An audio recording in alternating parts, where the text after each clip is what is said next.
Well, John almost launched me off the chair by getting his arm wedged between me and the that was all chair. me. Welcome to Sister Wives, Season 11, Episode 4, Embarrassing the Sister Wives, which I thought it said Embracing the Sister Wives. I was like, well, that cannot be the name of the episode. No, it's Embarrassing the Sister Wives. It's about...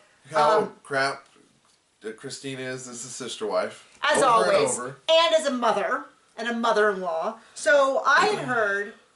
I haven't watched these episodes in years since they originally came out.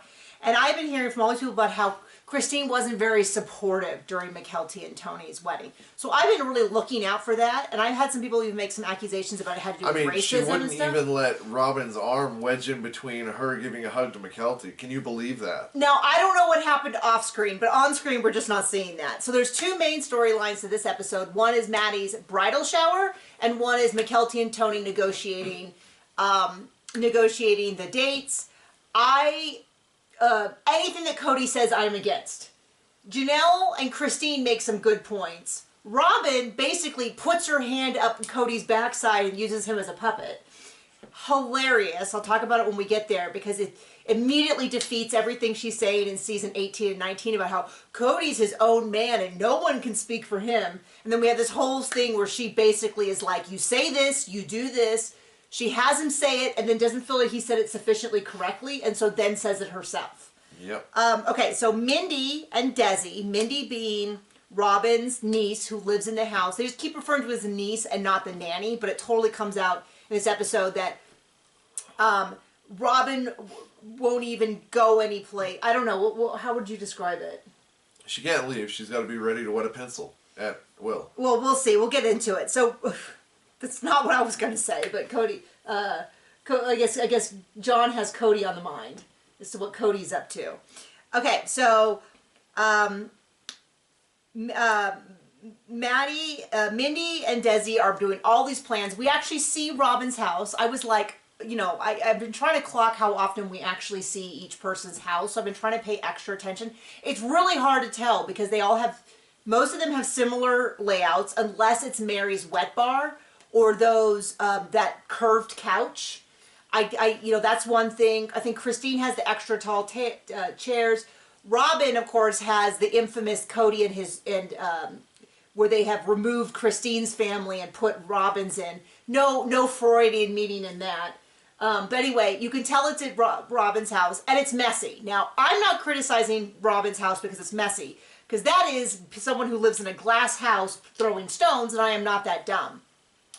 But I just want to point it out because Cody made all these disparaging remarks before about how Christine doesn't keep her house very clean and this and that. And I have not seen Christine's house to be any messier than Robyn's house. Special rules for the pencil wetter. I would say the most apt word though would be to say cluttered. There's just a lot of stuff in Robyn's house. And that huge, every time we see those, every single week we see those houses, John and I go, man, they are so big. They're so big. Are they mansions, which apparently are defined? Someone got mad because I called something a mansion. Apparently to be 10,000 square feet to be a mansion. So they are not mansions, but they are big houses. I'm always blown away by how big the houses are. Almost as big as Cody's ego. So they go to, Maddie sits down all the parents and is kind of asking of the different things that she would like them to do. Janelle explains how Maddie was kind of doing it on her own, and now she's at the point where she needs, it sounds like it's about 3 weeks before the wedding, and she's starting to kind of ask him, can you do this, can you do that, can you do this, and she's like, Dad, you need to write down what you're going to do. And he's like, no, I'm going to wait until 24 hours ahead of time. And she's like, no. And he's like, God blesses you when you wait till the last minute. Isn't that kind of what he said? And I was like, I don't know. And she's like, well, this is really important. If this was just like a toast at a dinner, it'd be fine. But this is my wedding and you're performing the ceremony and I want you to have it written down. And then Robyn's like, well, don't worry. Whoever it is that drives up with him will help write it down. And I was like, oh yeah, whoever it is. Yeah, we don't know who that person is yet. But we'll figure it out there. I'm like, okay, whatever. And then this is the part that really got me though, is she's like, we don't have enough time to write our vows, so Cody's gonna write our vows. And I was like, that doesn't seem accurate to how, like, I get that he's going to officiate, like your cousin officiated our wedding. Had a lot more gun talk in it that I really felt held up, but since we never watched the video, At that's least fine. he didn't talk about giving your first Hummer or receiving it like he did at somebody else's wedding. And He's a by that- pastor. Had no idea what he was saying because he apparently doesn't live on this earth with anyone. He was referring to a Humvee. No, the car. It was a Hummer. No. But I'm saying It in was his the- head, what he thought he was talking about. The Hummer model Okay. vehicle, not the Humvee vehicle, the other one. No. With like the truck bed. But you forgot what I'm referring to, which is for you people, he thought he was referring to the car, the Hummer. The vehicle. To everybody else, they thought he was referring to a particular sex act. And he did this at a wedding. So yes, I am very thankful that your cousin did not make sexual innuendos all through our wedding. I don't know that anybody in the audience, if at our wedding, it was mostly older people, so it would have been just your family who got it, and my students from college. Anyway, so they're really on Cody about how he needs to do something. And he's like, God blesses you because when you are really desperate, your prayers are more sincere, and he blesses that. And I was like, I refuse to hear theology from Cody Brown. Like, I'm sorry, like, I've watched some really... I don't know if you noticed, but they're polygamists. So he feels they have a special line to God. He really does. And it really, I mean, I'm not going to get into some competition over who knows theology more, but when it comes to Cody Brown, I refuse to hear a word he said, especially... Well, they're not, like, allowed to divorce and stuff, so, you know. Yeah, unlike us. So, I guess if you put the sanctity of our marriage against Cody's, he really does have an advantage here. Because we have not been divorced, and he's been divorced 3 times, so I don't know.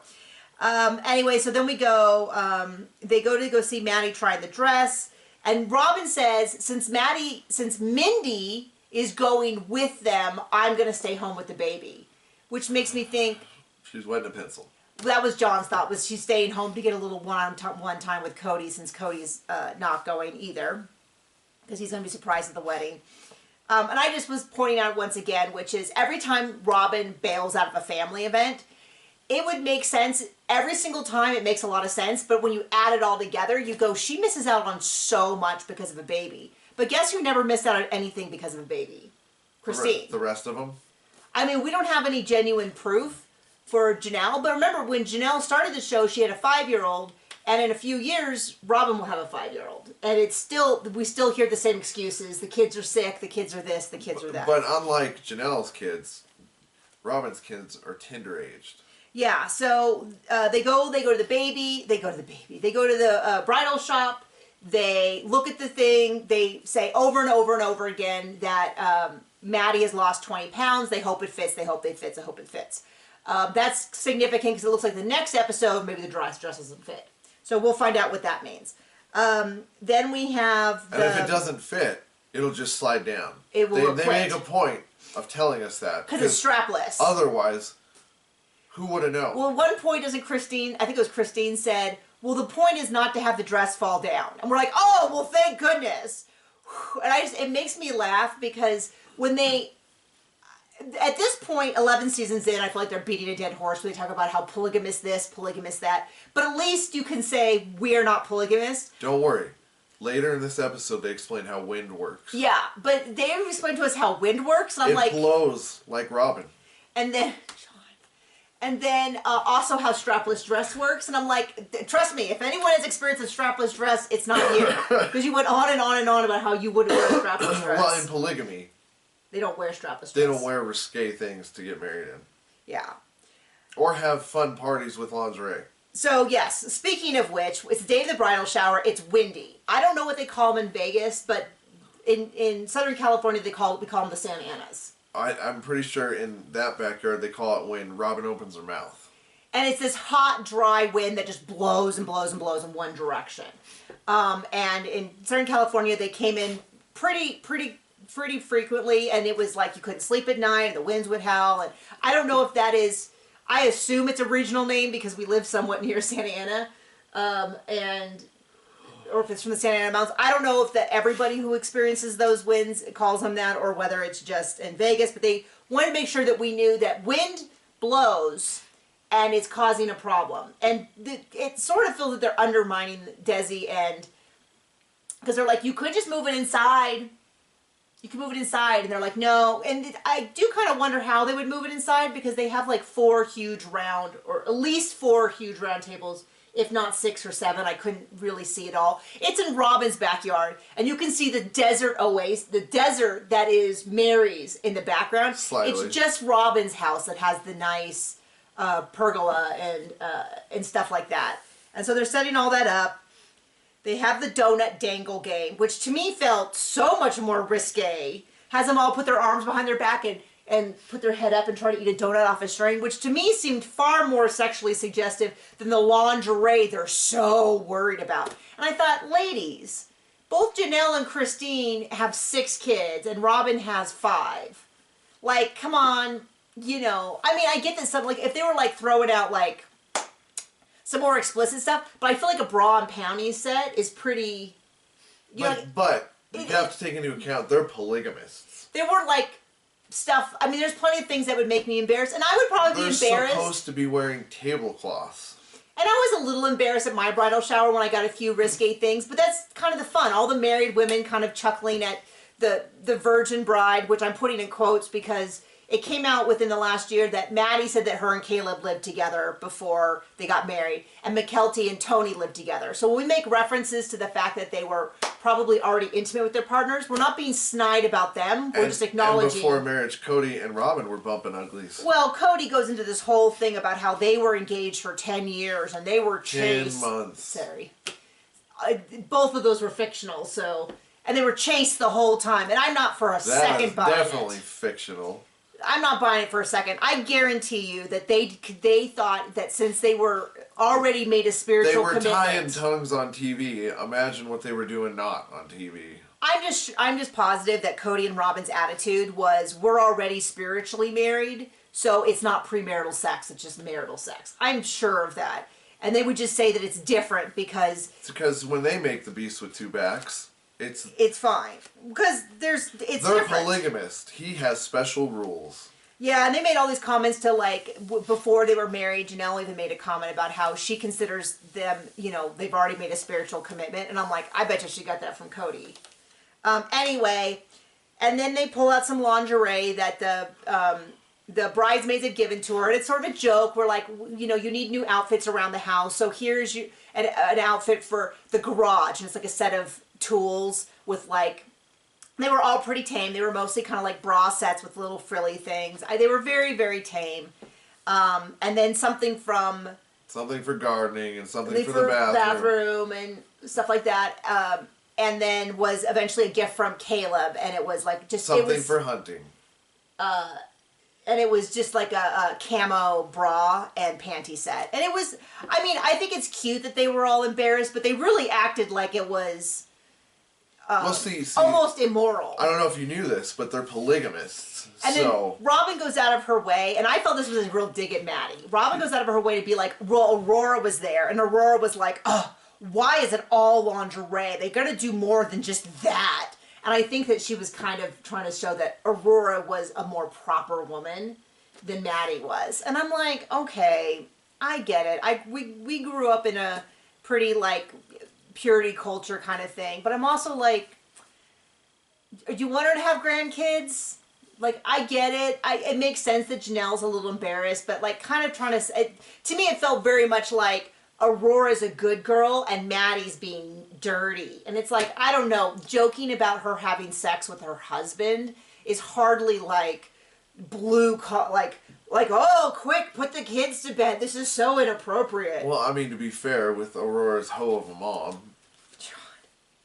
Anyway. Just using their own... I know. What they judgment system. What they say their beliefs are versus what they actually are. I mean, she really painted herself that way with Cody being her best customer and trying to make sure it's a honeymoon every day.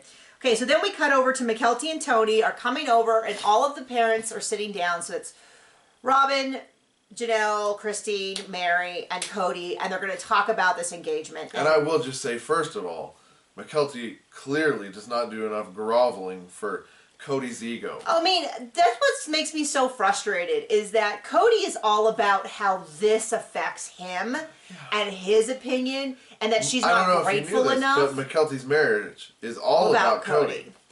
And I'm kind of like, I, on one hand, understand Christine and Janelle and, you know, the mother's concerns about making sure there's enough time for both weddings and making sure that it doesn't step on Maddie's wedding and making sure that they have the time and energy to do for McKelty the same kind of things. And, you know, Janelle brings up, like, we had this wonderful bridal shower and it took months to plan. And if you have it 2 months after Maddie's, we might not be able to do the same thing for you. You know, like, don't you want those things? And we want to be able to give you those things. And to me, it's 1,000% clear McKelty came in and played Cody. And the mothers, especially Christine, is like, good for you. Christine and Janelle are like, you know what? She played it exactly right. And Cody's like, well, I don't do that. She's grateful enough. So they go in there. She says, I want August. And Janelle's like, hey, you know, well, first of all, Janelle's like, I want you to stay in school. I don't know if they did stay in school. I don't think they did. But Janelle's like, for me, it comes from a good place, which is Janelle saying, I dropped out of school to get married and have kids, and I really regret that. And I want to make sure that you don't, you know, that you know, or at least kind of aware that you just don't let these things go by. And then they talk about August. And Cody's like, I got to put on my negotiation gloves. We're like, man, that guy will put on gloves for anything. Just on his hands, not on anything else. You are just today is like... Spicy. You got the jokes, man. So, so Janelle's like, hey, Hunter and Garrison are gone until Thanksgiving. Both of them are in the military now. They're not even going to be home. They won't be able to be at your wedding. You know, and all that. And then Robyn kind of turns to Cody and goes, okay, sell them on it.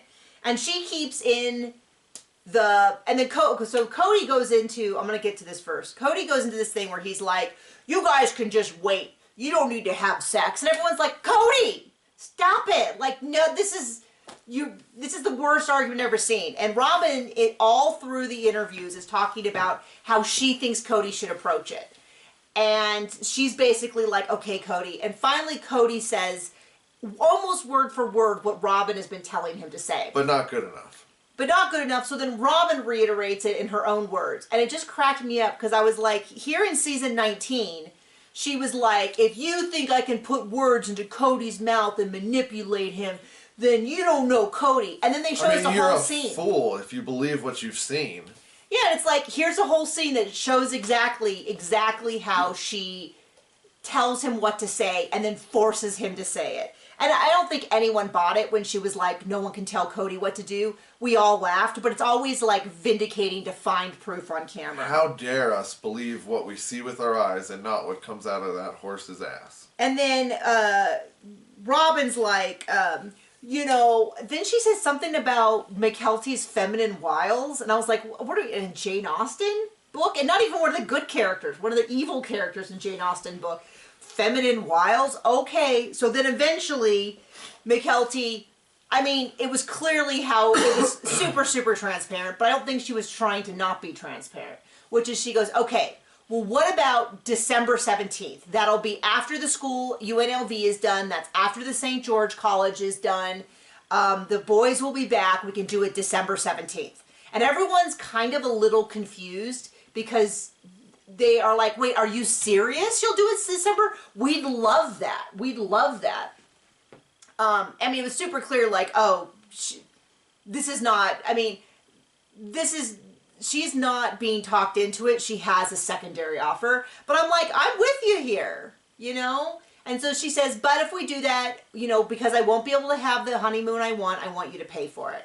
And Janelle's like, do it, honey. And Christine's like, that's great. We should do that. And Cody's like, I don't think they're appreciative enough. I feel blah, blah, blah, blah. And everyone else. Now, notice Robyn doesn't say anything. But Christine and Janelle are like, go. Yeah, that's great. she does give him the option to pay for some of it, all of it. And I was like, don't say some of it, say all of it. So eventually they kind of go, okay, that's fine. We'll do that because you don't have the date you want. You can have the honeymoon. And then they were like, they're like, well, where do you want to do it? And she's like, I want to do it at a park because we're going to have 400 people. And I don't think that a church is going to, I don't think other places are going to hold it. And they're like, 400 people? And he's like, yeah, I have a pretty big family. For being non-polygamous, I think we have a pretty big family. And you know what I mean?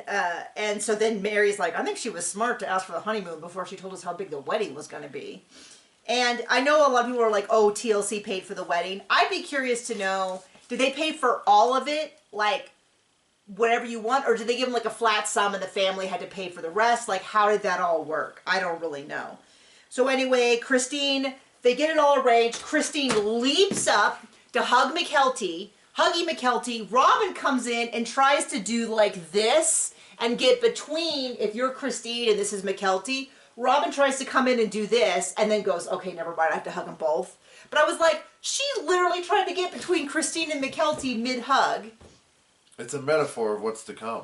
I know, right? And then Christine goes over and hugs Tony and tells him how happy she is. And I'm like, okay, I'm still not seeing this. Robyn was the only one who was supportive of our wedding stuff. Now, admittedly, we are seeing 5-minute videos. So it's quite possible a lot happened off screen.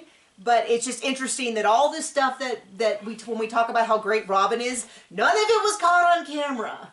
We don't see, not that Robyn was awful, but this idea that like Robyn was the only one who's supporting them. And I'm like really watching and I'm like, she's not unsupporting them like Cody does. But like, okay. So anyway, there's that. Oh, that's all I could see. That's all we had. So that's the whole episode.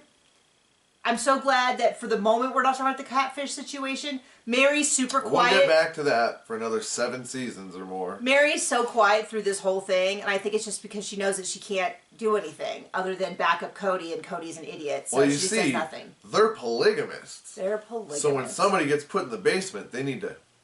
Basement wife. And be in line. Yeah. So thank you so much for joining us. I hope you have a great day. Bye.